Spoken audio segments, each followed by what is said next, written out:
Joining us in progress is Jim Makes Eggs. Jim, let me start you out.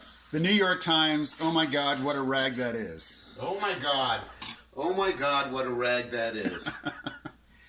Yeah, this morning's special editorial condemning the Supreme Court decision about transgender in the military, as if that was ever a good idea. Let me just throw this in the thing. As if that was ever a good idea.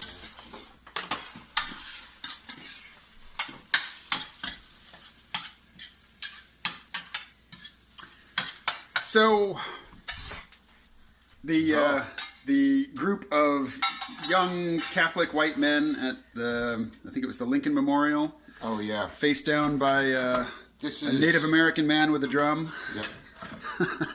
Did you follow that? This is for you. Oh, thank you. I did follow it for sure.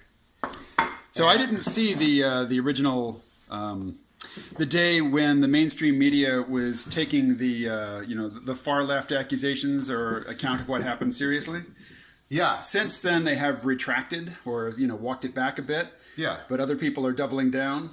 Yeah. It's become clear, and I say this as someone who is even still, after all this time, a registered Democrat. But the basic formula now goes like this: the ends justify the means. And by the way, that's an old formulation. It didn't happen yesterday, but it was made especially famous by the Bolsheviks.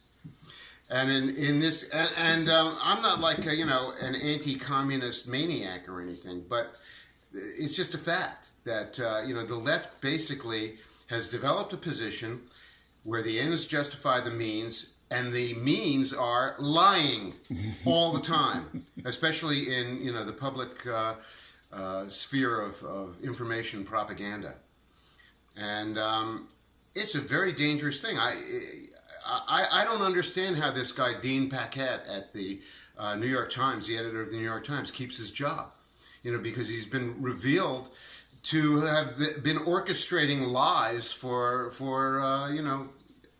ever since the end of the election.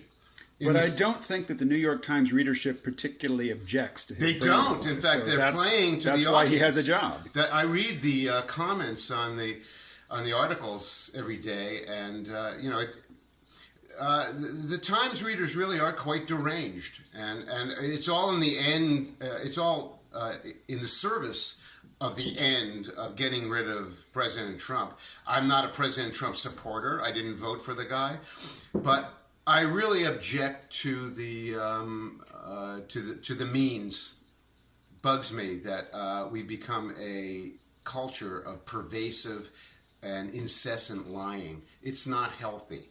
If you start doing that in one area of your life, you're gonna do it in all areas of your life, and the pervasive lying that goes on in our culture is part and parcel of the pervasive and immersive racketeering that we have around us, in which, people have kind of had to segue from making an honest living and being honest about it to basically grifting money out of everybody that they possibly can, especially in areas where it shouldn't be happening, like medicine and education are two of the biggest transgressors. So, a dangerous situation. Yeah, you're being filmed by a guy who has a kid who's just about ready, to go to college. And I am concerned that really he'd just be digging himself a debt hole by going and not really, boosting himself toward the middle class. And you're also being filmed by a guy who has no medical insurance. Yeah. Well, that's these are very understandable anxieties.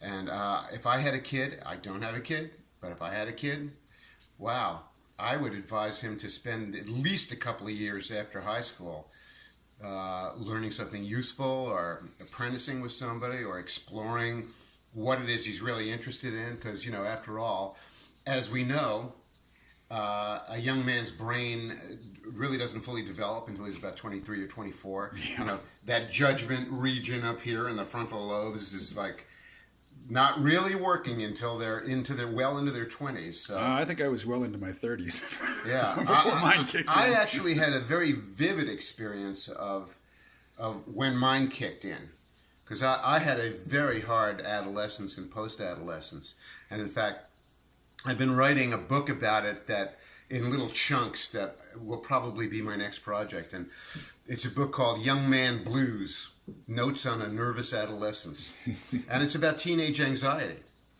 and the difficulty for young men especially, and especially in this culture, of making sense in the world.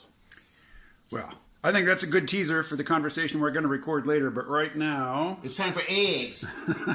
It's time for the egg. Give me my egg. But before I turn off the camera, yeah, tell me about this fine fridge magnet you have here. Oh, this was given to me by a colored gentleman in Baltimore when I was down there for the riots. And it says, out of my head. It says Camo on it. Oh, I guess I must have made a mistake. It was given to me by Camo, a celebrity blogger from over in the next state over. That prosperous metropolis of Vermont. Yes, the prosperous urban hipster mecca of Bellows Falls.